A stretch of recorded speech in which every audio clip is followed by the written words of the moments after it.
Hola, ¿cómo están? Estamos en el capítulo número 12. Increíble, ya llegamos 12 capítulos con este junto a Juan de Solminiac, trayendo estas conversaciones en nuestro programa Naturalmente Sostenibles. Juan.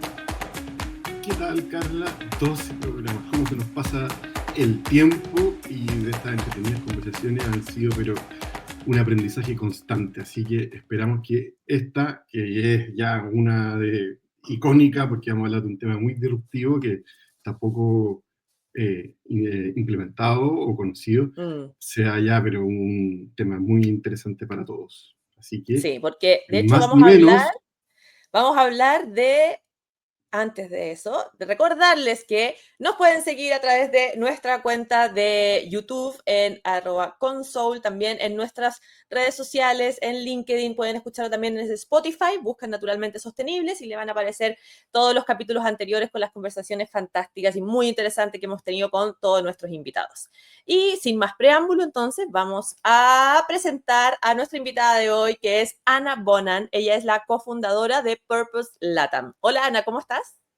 Hola Carla, hola Juan, muy bien. Muchas gracias por la Gusto. invitación a participar de esta conversación. Muchas gracias a ti también por la disposición y el tiempo. Oye, contarles un poquito sobre una pequeña reseña de Ana. Ana es italiana de origen, global de corazón y asentada en el sur de Chile desde hace 5 años. De hecho, ahora estamos, y Ana vive en Valdivia. Qué linda ciudad, por lo demás. Ana es abogada, trabajó como abogada especializada en Derecho Corporativo, con foco en startups tecnológicas en Italia y también en Alemania.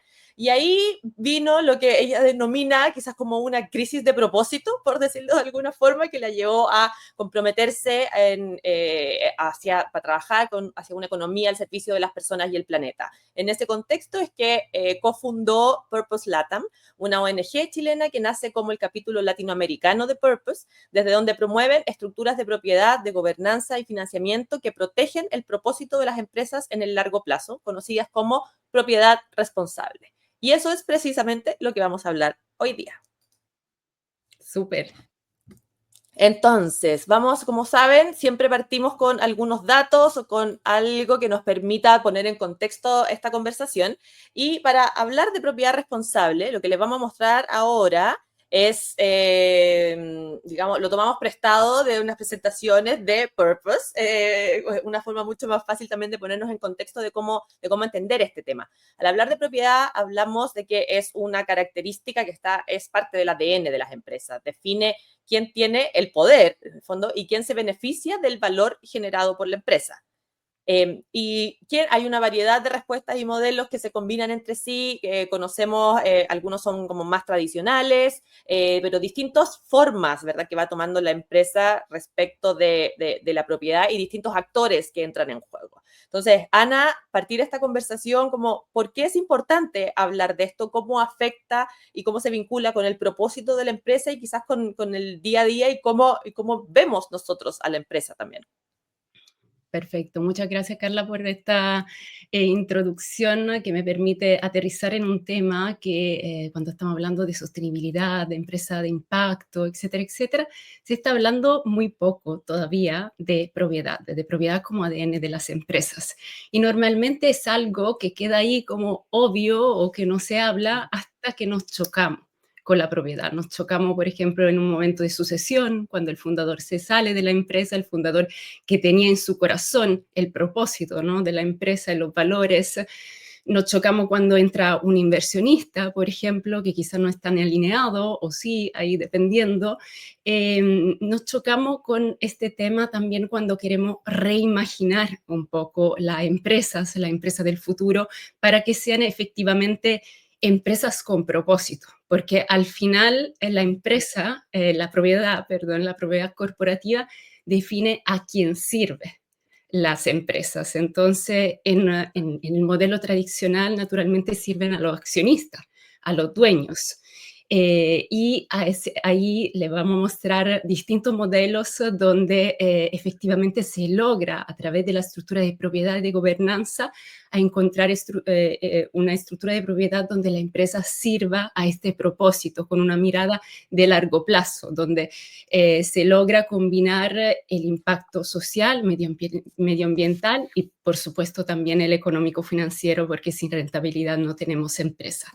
Entonces, bueno, ahí, Juan. Lo que súper interesante lo que tú dices. Uno como consultor, que nosotros nos dedicamos al tema de la estrategia de negocio, lo que tú acabas de decir es fundamental. O sea, siempre hablamos de sin rentabilidad económica no hay sostenibilidad posible. Entonces, partamos de esa base que es muy necesario generar recursos financieros para que la empresa subsista.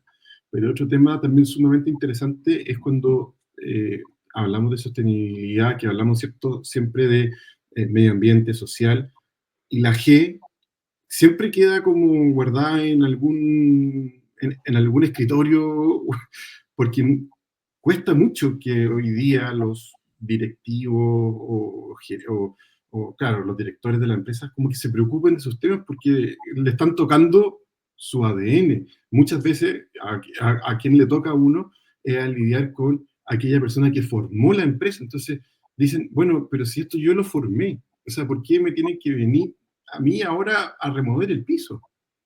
Y le quiero agregar ahí también una cosa, porque cuando hablamos también de la parte de gobernanza, siempre se piensa como, ok, desde el directorio hacia adelante, como, y los gerentes, como cómo está estructurada la empresa como en la parte de la gestión, pero nunca ir como el paso más atrás de cómo está constituida la propiedad de la empresa. Eso es como ir un paso mucho más allá que puede generar una incomodidad aún mayor, ¿o no? Sí, qué bueno el tema que tocaron, ¿no? Lo ESG, donde la G queda siempre un poco ahí escondida y de hecho de repente como empiezo mi charla preguntando cuál es más relevante de estos tres ejes y la G es la base para que el impacto social y medioambiental de la empresa pueda ser efectivamente una promesa, un compromiso de largo plazo, porque si no se queda como en buenas intenciones o peor en práctica de greenwashing. Entonces, la gobernanza es súper importante y es verdad, cuando hablamos de gobernanza pensamos en los directorios, pero los directorios, ¿a quiénes sirven? Ellos tienen en inglés se habla de fiduciary duty, ¿no? Un mandato hacia su accionista. Y su accionista entonces, ¿qué son? No son los dueños de la propiedad, son el mercado, que mira necesariamente al corto plazo todavía, son un fundador que tiene el Ujú. propósito en el corazón y que está alineado entonces con esta mirada de triple impacto. Son inversionistas que necesitan vender en 5 años la empresa porque su estructura funciona así. Entonces, esa pregunta al final, en algún momento, es clave y define un poco define mucho de la historia de una empresa. Y de Y cómo van a seguir para adelante, y de cómo, o sea, claro, el tema de sostenibilidad pasa que todavía, y me ha tocado, y por eso lo puedo decir, como que ya llega el hippie y viene la persona, y lo que uno trata de hacer es hacerle ver que la sostenibilidad no se trata de buenas acciones y que somos, y vamos a salvar a las ballenas, o que, no, no, la sostenibilidad es hacer un relato coherente que tenga una cierta línea con indicadores, con gestión, que le permita a la empresa ser sostenible en el tiempo. Y eso todavía como que no se logra mucho permear en la cabeza de los directores, de los fundadores, etcétera, etcétera, que no, lo ven así como algo más bien comunicacional, bien poco como de adentro, de la entraña de la empresa. sí, y ese tema em,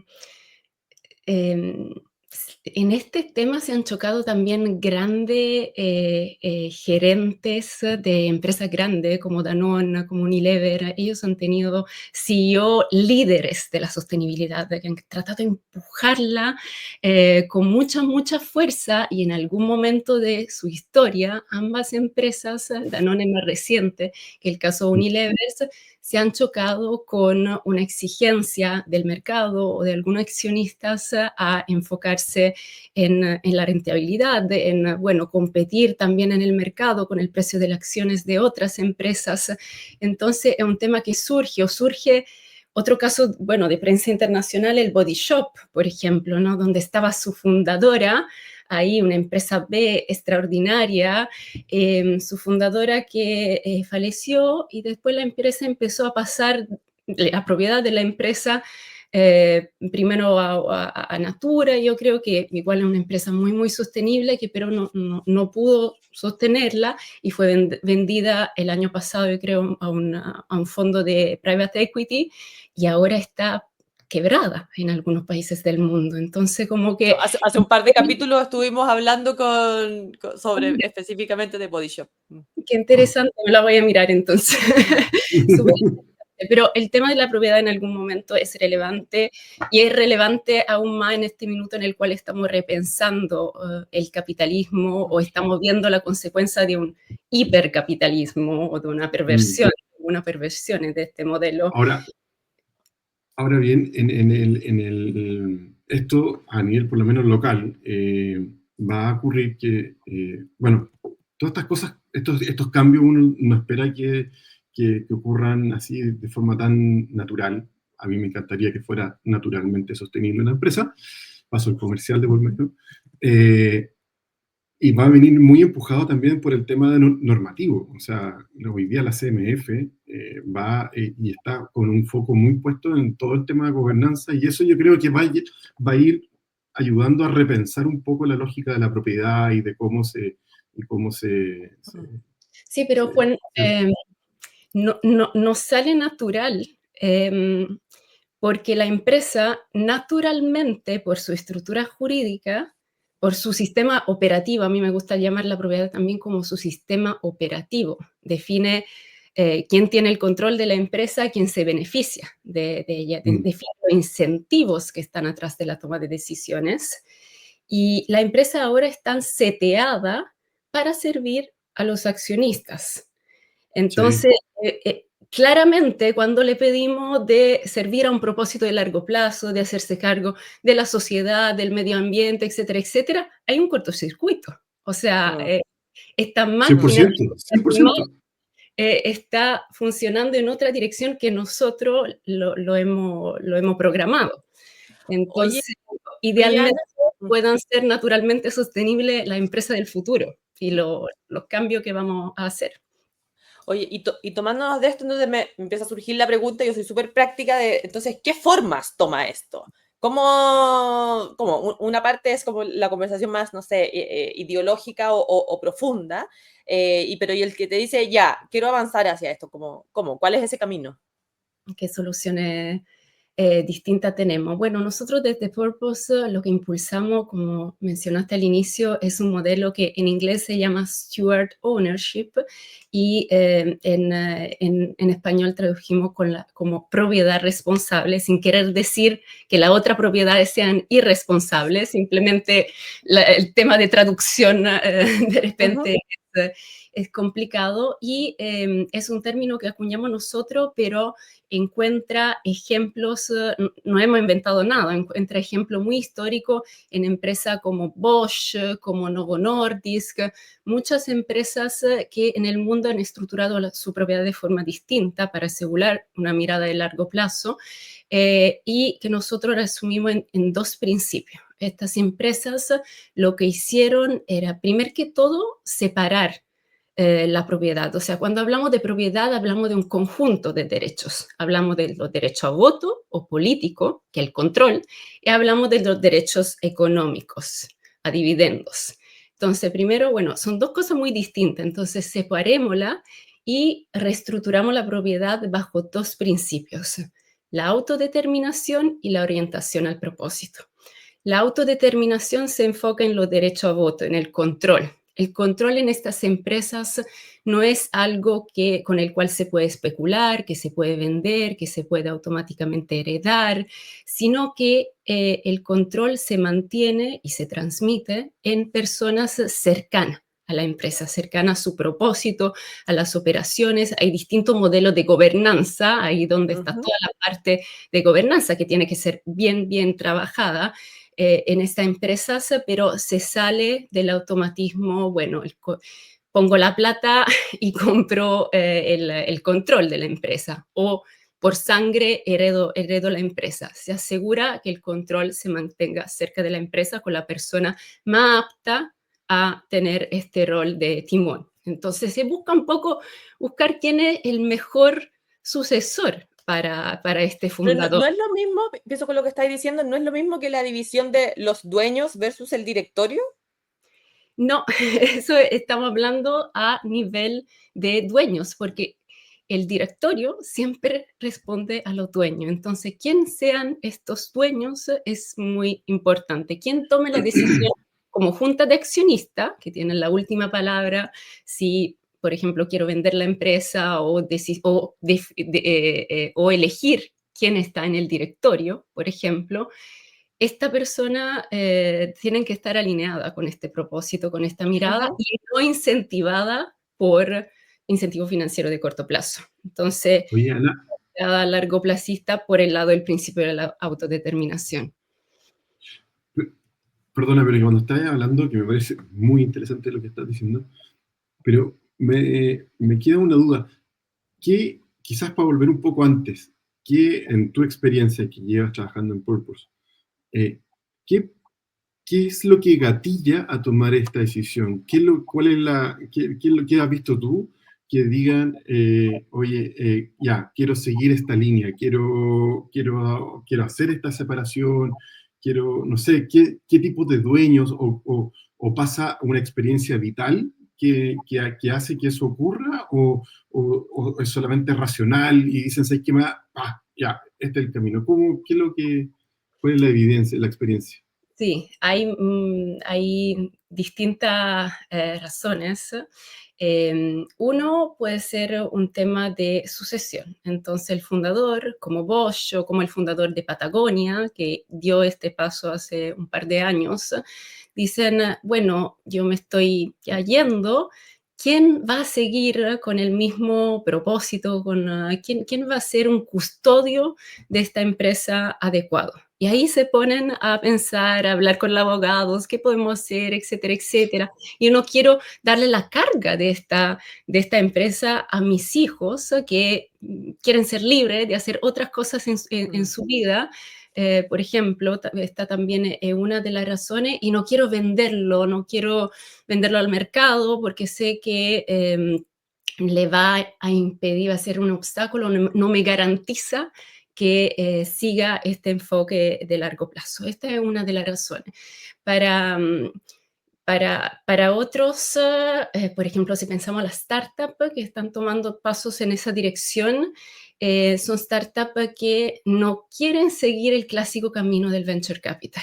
Entonces, dicen, no fundé esta empresa para venderla en 5 años y quiero asegurar que se mantenga alineada al propósito, a su propósito y dan pasos en esa dirección. Y en muchos casos hay un evento personal, porque quizá ya tuvieron la experiencia de una exit y vieron cómo su empresa, su bebé cambió completamente después de ella. Y hay otra empresa que quieren, o sea, ser efectivamente coherente con lo que dicen. Entonces decimos que somos una empresa de propósito, como el caso latino, Banca Ética Latinoamericana. Somos un banco ético, etcétera, etcétera, y queremos serlo para siempre. No queremos que nos pase lo que nos pasó al Banco del Desarrollo, no queremos que nos compre otro banco, queremos mantenernos independientes y coherente con los valores de los cuales estamos hablando. Y también, ahí cierro, hay empresas que se encuentran, y está para mí como también pensando en la empresa del futuro, entre esta dualidad for profit, no profit. dicen, nosotros somos profit for purpose. Y entonces buscan estructura híbrida, buscan soluciones jurídicas para efectivamente poder ser de esta forma. Un ejemplo que no sé si conocen, pero si no lo conocen, empiecen a ocuparlo, es Ecosia, que es un buscador como Google y todas las utilidades que genera la entrega a proyectos de reforestación en el mundo y pueden mirar y googlar cuántos árboles han replantado en el mundo. Y el cofundador dijo, bueno, somos profit for purpose, de todas formas, y también quiero asegurar que no llegue Google en algún momento y me compre. Porque también como ser humano no sé cómo voy a reaccionar y Ecosia es mucho más que mi empresa, es un movimiento ya de miles de usuarios. Entonces, las razones para llegar a esto pueden ser muy variadas. Ahí te conté algunas y alguna experiencia. Oye, Ana, ¿y cómo es no sé, comparación o como la relación cuando hablamos de temas de rentabilidad? Porque cuando hablamos de empresas con propósito o de sostenibilidad en general, está mucho la conversación de es rentable o no es rentable invertir en ser una empresa más sostenible. Hay datos que, bueno, el dato está para todo lo que uno quiera validar, ¿verdad? Hay datos que te dicen que sí, que no, dependiendo del ejemplo que quieras tomar, pero cómo se mezcla aquí en el tema con la rentabilidad pensando que está cambiando como parte del ADN de la empresa, de la estructura de propiedad, que inmediatamente a lo mejor aparecen como medio fantasmas alrededor de voy a tener que compartir entonces las utilidades con más personas, de si esto se divide, cómo me afecta en el fondo el bolsillo el cambiar el estilo de propiedad. Sí. Y ahí llegamos al segundo principio de la propiedad responsable, ¿no? Que la orientación al propósito, que es donde las utilidades dejan de ser el fin de la empresa y se convierten en un medio para lograr un fin. Esta empresa necesita ser rentable y esto como es el combustible que le permite seguir adelante y ser exitosa en el tiempo. Y ahí hay también una variedad de modelos, en el sentido que hay, bueno, hay en general una gran reinversión en la empresa, en su sostenibilidad, en su innovación, en el trato con los trabajadores, etcétera, etcétera. Hay empresas que donan, como lo hace Patagonia, como lo hace también Bosch o Novo Nordisk, buena parte de las utilidades a proyectos filantrópicos, sociales, medioambientales, que son en el corazón de sus valores. Pero hay empresas también que tienen inversionistas. Hay empresas que están en el mercado también, como la misma Novo Nordisk, pero ahí como son los derechos económicos que están en el mercado, no es el control de la empresa que está en el mercado. Y hay evidencia, la evidencia todavía es limitada y llega sobre todo de un pequeño país de Europa que es Dinamarca, donde el 60% de la capitalización del mercado deriva de empresas de este tipo, de propiedad responsable, donde el control se mantiene en una fundación industrial, se llaman, y lo que se cotiza son los derechos a voto, con ejemplos como Novo Nordisk, Carlsberg y muchos otros. En este país hay evidencia que estas empresas son igualmente o más rentables en el mediano o largo plazo a las empresas con otra estructura de propiedad.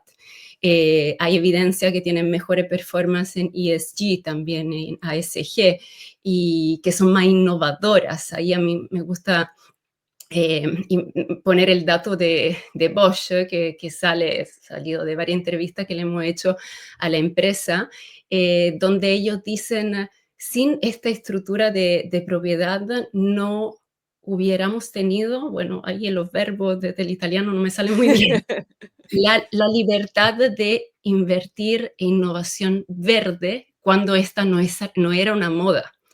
Y eso, porque fueron uno de los pioneros en esto, y eso le dio después una ventaja competitiva muy grande. Y esa libertad, porque inicialmente fue un costo, obviamente, para la empresa, la tuvieron también porque no estaban ahí en el mercado mirando cómo subían y bajaban el valor de las acciones en el corto plazo. Entonces, hay varios datos, hay datos también, bueno, Sistema B también tiene muchos datos sobre... Oye, qué bueno los ejemplos, y de hecho teníamos preparada aquí una lámina con algunas de las empresas, varias de estas tú ya las mencionaste, que me imagino que todas tienen como modelos como levemente distintos, no es como un modelo único, sino que hay distintas estructuras también dependiendo de los objetivos, del propósito, de las características específicas de cada empresa en cada industria. Sí. Para los últimos minutos que nos quedan de esta conversación, me gustaría que nos enfocáramos como en futuro, ¿verdad? Como entonces, Uy. ¿qué se hace? El camino, porque es un tema y un modelo súper nuevo. No sé si hay empresas en Chile que ya lo estén implementando, que estén pensando, y una pregunta también que se me viene a la cabeza es, una empresa bajo este modelo de propiedad responsable, ¿hay que nacer de esa manera? ¿Como nace o se hace? ¿O se puede cambiar? ¿Y qué tipo de empresa en verdad es susceptible de cambiar ese modelo? Porque me imagino que hay estructuras y tipos de empresas y en industrias que efectivamente es como mucho más complejo por distintas características. Entonces, hablemos un poquito como de futuro, Ana. Sí, sí. Bueno, el camino es todavía lamentablemente complejo por estas razones, ¿no? Entonces, primero que todo, no se conoce y en muchos casos como que el tema de la propiedad llega demasiado tarde, cuando ya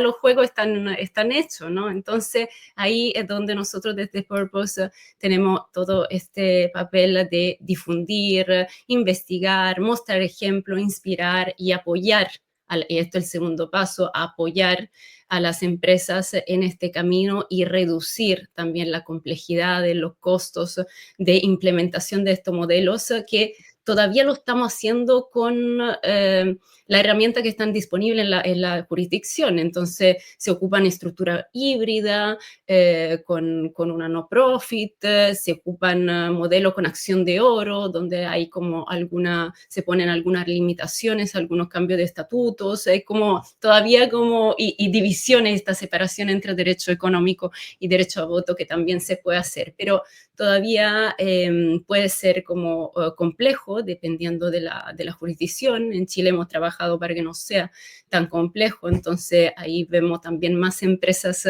que se están acercando desde distintos lugares. Normalmente son empresas como muy, muy con este propósito, estos valores, muy, muy profundamente ¿Hay anclados. alguna que ya tenga el modelo implementado? Bueno, la banca ética latinoamericana sí lo tiene ya implementado y se han también cotizado en la bolsa, tienen un fondo abierto en bolsa. Tenemos también LATE, que es una empresa B, que efectivamente tiene una estructura de este tipo. En Brasil tenemos un grupo que se llama Grupo Caya, que ha dado todo este paso el año pasado. Y en Chile tenemos varias empresas interesantes, muchas de ellas también son B, otras no, otras llegan, por ejemplo, desde el tema también, que no sé si lo han visto, a mí me fascina, idea para el podcast, el tema de la autogestión o del New Work. Entonces, forma distinta de gestionarse, de autogestionarse de las empresas donde se pone la persona al centro. Entonces, en algún momento el tema de la propiedad también quiere ser coherente con esta mirada. Y algunos casos también de empresas como en tema de sucesión que se están acercando y buscando forma distinta. Y ahí estaba el último obstáculo, que es el tema del financiamiento. Entonces, muchas startups que se están dando cuenta que el modelo de venture capital no es adecuado para ellos y buscan otro modelo. No quieren ser unicornio, quieren ser cebra y buscan otro modelo de financiarse y de también estructurar su propiedad. Tenemos hartas ideas de temas para los próximos capítulos. Qué bueno. Juan, para ir cerrando. No, un tema fascinante. Creo que es una vuelta como a lo profundo del ser empresa, porque al final es transformar salir de esas enseñanzas de la universidad cuando te dicen que tú tienes que rentabilizar a concho y obtener la máxima TIR. Ahí es cuando uno se saca el 7 en finanzas. No, esto ya es pensar en un 4.0, mucho más evolucionada y decir, bueno, ¿qué es lo que tengo que hacer para que esto perdure y perdure de buena manera, de estructurarlo de buena manera, de la parte societaria, que es sumamente relevante, y eso creo que vale mucho más que una TIR muy alta, sino que más bien va a ser una TIR que va a perdurar en el tiempo y va a ser, no sé, por mucho más rentable que estrujar hoy día todos los recursos económicos para obtener una buena rentabilidad. Ana, alucinante el tema. Qué Muy, bueno. muy interesante. Lo último que le quiero dejar es también un pensar en estas empresas del futuro y salir de esta como dualidad de propiedad pública, propiedad privada, for profit, no profit. Las empresas del futuro van a hacer otra cosa. No sabemos lo que vamos a hacer, o sea, quizá van a tener algunos caracteres de lo que le he contado o de otros modelos que también se están impulsando, no lo sabemos, pero la pregunta sí para todo es fascinante.